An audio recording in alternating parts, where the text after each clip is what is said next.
avec l'aide de Dieu, très bientôt, le temple va être construit, on amènera de nouveau des sacrifices, et le jour de Kippour, il y aura le Seir l'Azazel. Qu'est-ce que le Seir l'Azazel? C'est le bouc émissaire.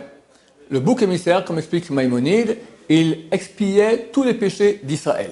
C'est un cadeau extraordinaire. Chacun de nous a des péchés, et on envoyait ce bouc dans le désert, et ainsi tous les péchés étaient expiés. Mais, Rambam, Maïmonide nous dit, ça dépend quel type de péché. Il y a les péchés graves et les péchés légers.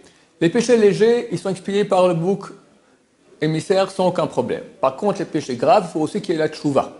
S'il y a tchouva plus bouc émissaire, ça expie tous nos péchés. Et quels sont les péchés qui sont considérés comme des péchés graves ou des péchés légers?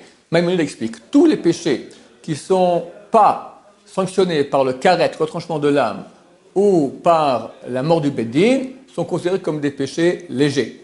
Même manger du porc, même porter du châtenez, des choses comme ça, tout cela sont considérés comme des péchés légers. Simplement, quand on les transgresse, on transgresse un lave, ça veut dire une loi négative de la Torah. Mais il n'y a pas de sanction comme retranchement de l'âme ou mort du Beddin. Par contre, tous les péchés qui sont sanctionnés par le karet ou mort du Beddin, ça inclut tous les péchés sexuels, le Shabbat, Kippour, manger du Hametz à Pessah, certaines parties de sang de la bête, certaines graisses de la bête qui sont cachères, d'accord, sont sanctionnées par le karet. Et la mort du Beddin, c'est aussi beaucoup de relations sexuelles interdites, avodazara, homosexualité, toutes ces choses-là sont sanctionnées par la mort du Beddin. Donc ça, c'est considéré comme des péchés qui sont graves. Et pour qu'ils soient expiés très bientôt, quand Mashiach reviendra et on aura le bouc émissaire, il faudra aussi la tchouva. Néanmoins, Maïmonide dit qu'il y a un seul péché qui est écrit dans les 10 commandements, que si on le transgresse, bien qu'il n'y a pas de sanction de karet ou mort de Beddin, il est considéré comme grave. Quel est ce péché? Celui de jurer en vain. Jurer en vain, c'est une fille, je jure que cette table est une table. Bon, tout le monde sait que c'est une table. Ou bien jurer un mensonge. Je jure que c'est un arbre. C'est pas un arbre, c'est une table. D'accord? Si quelqu'un jure en vain ou un mensonge, bien que ce n'est pas sanctionné par le karet ou la mort du Beddin, vu qu'il a utilisé quelque part la vérité d'Hachem, quand quelqu'un dit je jure, ça veut dire qu'il dit c'est comme s'il dit au nom de Dieu. Bien qu'il n'ait pas dit au nom de Dieu. Si quelqu'un dit je jure au nom de Dieu, c'est clair que c'est extrêmement grave. Mais même s'il dit je te jure, d'accord, il transgresse un péché grave de la Torah. Il faut faire attention, parce que le Yetzer Hara se base surtout contre les Français. Il y a des gens qui prononcent le mot je te jure entre 100 et 200 fois par jour.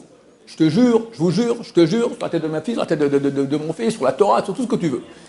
Même si on n'a pas dit sur la tête, si on n'a pas prononcé le nom de Dieu, le simple fait de dire je te jure, même si on ne fait même pas attention à ce qu'on dit. J'ai demandé à des grands décisionnaires, des grands poskim ici en Israël, ils m'ont dit même si on ne pense rien du tout, on n'a pas l'intention, c'est juste une façon de parler, dès qu'on dit le mot je te jure, on a juré. On a juré. Et on transgresse le 3e des 10 commandements qui est considéré comme un péché qui est grave.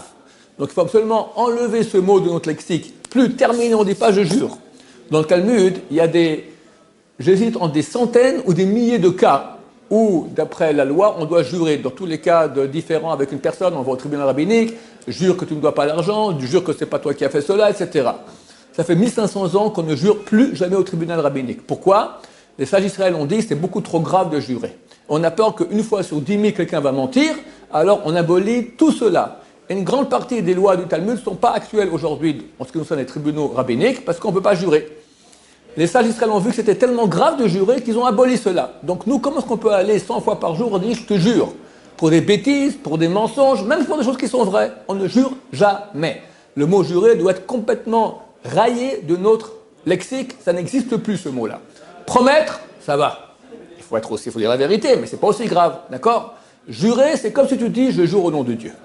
Faisons attention à cela, et ainsi on sera beaucoup plus propre pour la construction du temple très bientôt. Baruch Adonai, l'olam, amen va amen.